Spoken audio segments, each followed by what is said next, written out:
Man, what a beauty.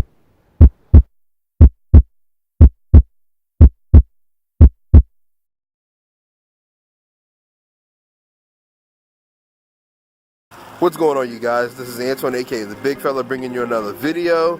Today I wanted to give you guys a review of my kayak.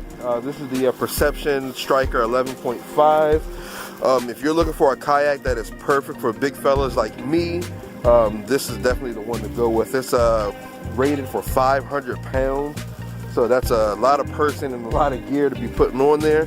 But let me go ahead and get down here into the nitty gritty as to what this thing has on it. I mean, for starters, this thing has a ton of storage space. That has a little compartment right there between your legs where the operator sits, and the whole entire hull of this thing is storage. Stuff can slide back to the back or up to the front. You can just pick the tail end of the kayak up and slide it all the way up into the front and get it out of the bigger hatch here. And not to mention, you got the bungee storage in the front, and then a nice bungee storage in the back here as well. And there's 4 rod holders on the back of this thing, so you can take 4 rods with you at one time.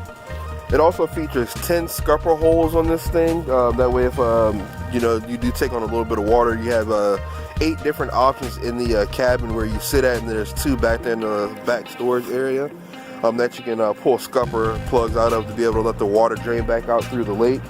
Also, this thing is pretty darn sturdy. I've never tried to stand up in it yet, but I haven't really felt uncomfortable out there on the water, and I've taken this thing out there on the Potomac River, about 500 yards or so off of the shore out there fishing for like catfish and perch and stuff, and I didn't feel like I was going to tip over much at any point in time. But it does have the neat little stand-up assist right here, that little black strap in the middle. You can help pull yourself up with that, be able to stand up and fish in it as well. It's also actually pretty light. I think total it's 65 pounds. I'm actually able to pick it up with one hand. And I mean, I love the kayak to death. You'll probably see a bunch more videos of me in this thing this year.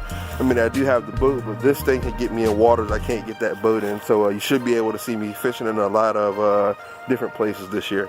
And this kayak's ability to be able to track really well, and when I say track, I mean stay on a straight line, it does really well. It has these 2 little undercuts on the bottom half of it that help keep you straight.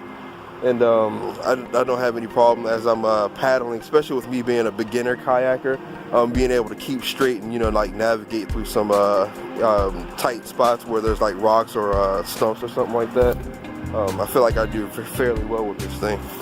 And I'll be honest with you guys, it did take me a little bit to be able to save up for this thing.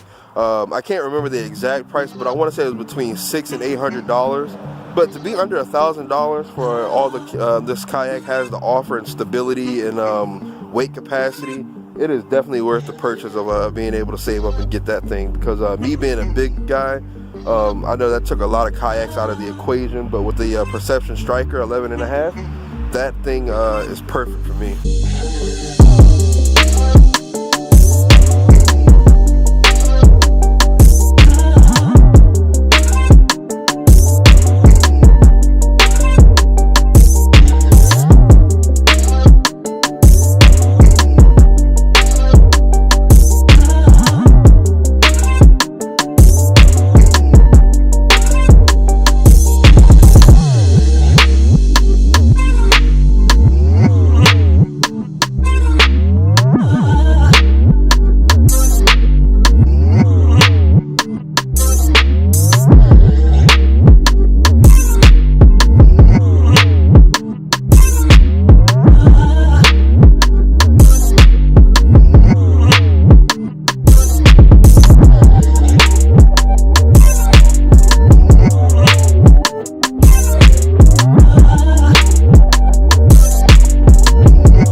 There you have it, the Perception Striker 11.5. I truly believe that is one of the best kayaks that a bigger guy like myself can get.